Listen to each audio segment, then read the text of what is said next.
नमस्कार my dear friends, आपका दिन शुभ, आपका दिन मंगलमय हो। आज आपसे बात करता हूँ। एक बार जो है एक सन्यासी, बहुत पहुंचे हुए सन्यासी थे। वो पूरे दुनिया का भ्रमण करते हुए भारतवर्ष पहुंचे और वहाँ पर एक छोटी सी रियासत में ठहर गए।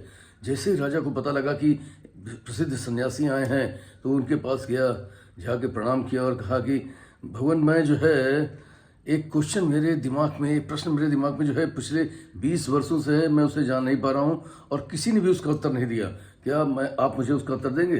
सन्यासी का अवश्य तुमको उसका उत्तर मिलेगा, तुम यहाँ से निराश होकर के नहीं जाने वाले हो।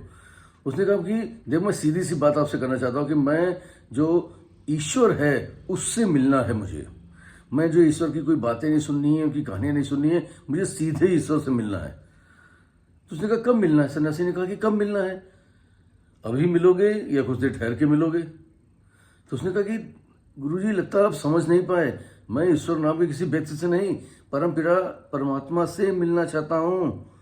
तो उन्होंने कहा, अरे भाई, मैं बिल्कुल महानुभाव जी, भूल में नहीं हूँ, बिल्कुल भी कंफ्यूज नहीं हूँ। आप मुझे 24 घंटे केवल यही काम है ईश्वर से मिलने का। तो आप इससे वही मैं पूछ रहा हूँ कि आप अभी मिलना चाहते हैं या कुछ देर ठहर के मिलना चाहते हैं? राजा बड़ा असमंजस में पड़ गया और बड़ी हिम्मत करके उसने कहा कि हाँ, मैं ईश्वर से अभी मिलना चाहता हूँ। उन्होंने कहा कोई बात नहीं, एक कागज़ दिया, उन्होंने कहा इसमें अपना नाम, अपना परिचय लिख दीजिए, तो कम से कम ईश्वर को मैं बता पाऊंगा कि आपसे मिलने के लिए कौन आ रहा है। राजा ने अपना नाम, अपना पता वगैरह लिखा। सन्यासी ने उसको देखा। सन्यासी ने कहा कि ये जो तुमने परिचय लिखा है, इसमें ये जो तुमने लिखा है, मुझे कुछ मिथ्या सा लग रहा है कि तुम्हारा नाम जो आज है, अगर इस नाम को मैं बदल दूं तो क्या तुम नहीं रहोगे? उसने कहा नहीं, नाम बदल जाने से क्या होता है, मैं तो मैं ही रहूँगा। तो उन्होंने कहा कि अच्छा, इसका मतलब है कि नाम तुम्हारा परिचय नहीं है।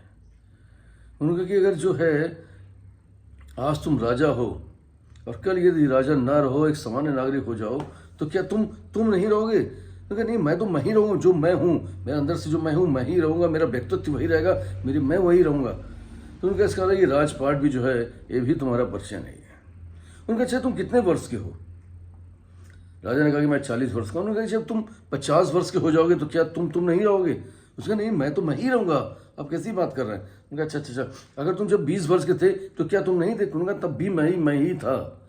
उम्र बढ़ने से शरीर बदलता है, मैं नहीं बदलता हूँ। उन्होंने कहा हाँ, इसका मतलब कि उम्र भी आपका परिचय नहीं है, ये राजपाट भी आपका परिचय नहीं है, नाम भी आपका परिचय नहीं है।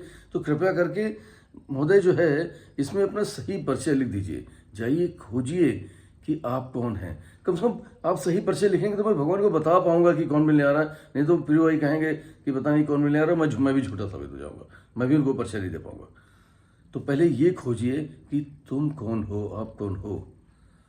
राजन बड़ी सोच पड़ गया। उसने ये भी कहा सन्यासी ने कि जिस समय तुम इसको खोज लोगे कि तुम कौन हो, बस उसके बाद तुम ईश्वर को भी नहीं खोजोगे, क्योंकि खुद को जानना ही ईश्वर को जानना है। जिस दिन तुम ये जान जाओगे कि हम कौन हैं, मैं कौन हूं, उसी दिन आप ईश्वर को ही जान जाओगे। दोस्तों, खुद को जानना ही अपने आप में ईश्वर को जानना है, और हम खुद को ही नहीं जान पाते, पूरी जीवन निकल जाता है। खोजिए अपने अंदर अपने आप को। Wish you all the best. Thank you very much everybody. I love you all. फिर मिलूंगा किसी प्यारी कहानी थॉट के साथ, आपका दोस्त पीयूष रंजन।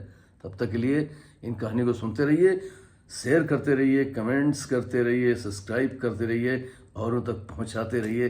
पता नहीं किसको इसकी ज़रूरत हो। नमस्कार।